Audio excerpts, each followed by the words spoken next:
নমস্কার, প্রচেষ্টা আপনাদের সকলকে স্বাগত জানাই। আমি রাহুল। গত 25শে বৈশাখ বিশ্বকবি রবীন্দ্রনাথ ঠাকুরের জন্ম জয়ন্তীতে দেখেছেন নৃত্যকলা ডান্স একাডেমি যে কবিগুলোকে স্মরণ করা, সেই সহজ পাঠের মাধ্যমে পদযাত্রার মধ্যে দিয়ে ছোট থেকে বড় সমস্ত নৃত্যশিল্পীদের নিয়ে তাদের সেই নৃত্যকলা ডান্স একাডেমির আজ হচ্ছে বার্ষিক অনুষ্ঠান। আর আমি সাথে পেয়ে গেছি সেই সংগঠনের একদম অন্যতম মূল কাণ্ডারি ম্যাডাম কর্ণধার মৌমিতাদিকে। প্রথমেই প্রচেষ্টা স্বাগত। ধন্যবাদ অনেক। আজকে তো অনুষ্ঠান। হ্যাঁ, আজকে অনুষ্ঠান। তোমাদেরকেও অসংখ্য ধন্যবাদ। প্রতি বছরের মতো তোমরাও আমাদের আমন্ত্রণে এসেছো আমাদের এই ছোট্ট শিশুদের অনুষ্ঠানকে সবার সামনে তুলে ধরার জন্য।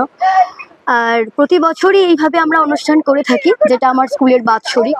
কখনো দোল উৎসবকে ঘিরে আমরা অনুষ্ঠান করি, কখনো রবীন্দ্র জয়ন্তীকে উল্লেখ করে বা ওই উদযাপনের মধ্যে দিয়ে আমরা বাৎসরিক করি। এবছরও তো তাই। থাকবো আমরা সমস্ত রকম বিভিন্ন বিচিত্র অনুষ্ঠান, বলতে গেলে যে সাবজেক্টগুলো আমাদের নৃত্যের প্রশিক্ষণে থাকে। কবিগুরু রবীন্দ্রনাথ ঠাকুরকে আমরা প্রথমেতে শ্রদ্ধাঞ্জলি জানাবো, তারপরেতে থাকবে ধীরে ধীরে সাথে থাকছে আমাদের হিপ হপ স্যার, যিনি আসেন আমাদের ভদ্রেশ্বর থেকে। সেই স্যারেরও কিছু পারফরমেন্স থাকবে, আর দেখা যাক কি হয়।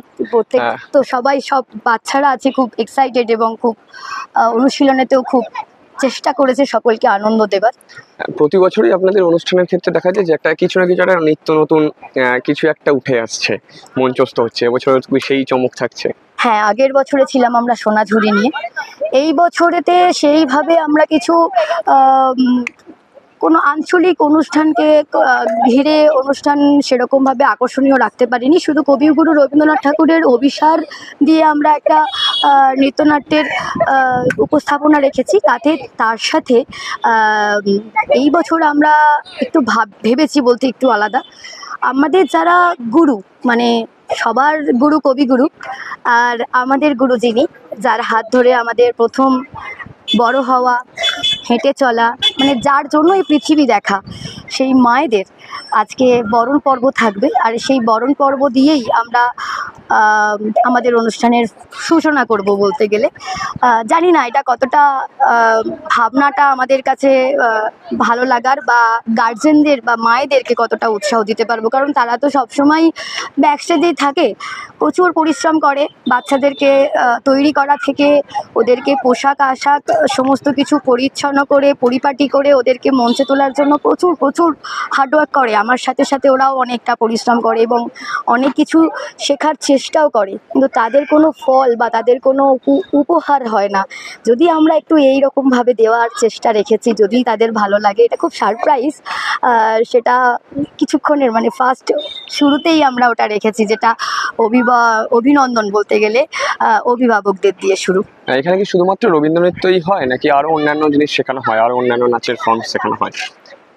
রবীন্দ্র নৃত্য তো আছেই আমাদের সবসময়। রবীন্দ্র নৃত্য তো বা রবীন্দ্রনাথকে স্মরণ করা তো থাকছেই। বিষয় হচ্ছে আমি কত্থকের সমস্ত যে ডিপ্লোমা হয়, বা আমি কত্থকের স্টুডেন্ট ছিলামও, এখনও অবিরত, মানে আমি নিজেও এখনও শিখছি।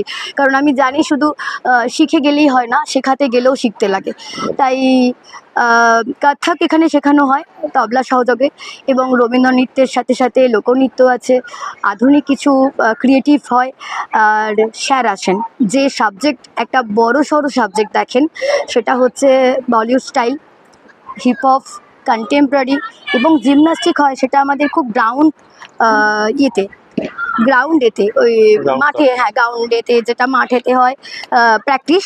আমরা মাঠে গিয়েও প্র্যাকটিস করি, মানে যেভাবে জিমন্যাস্টিকটা করা যায়, মানে একটা ডান্স পারফরমেন্স করতে গেলে বা যোগা টাইপসের যদি আমরা বলি, সেরকম সবটাই স্যারই কভার করেন।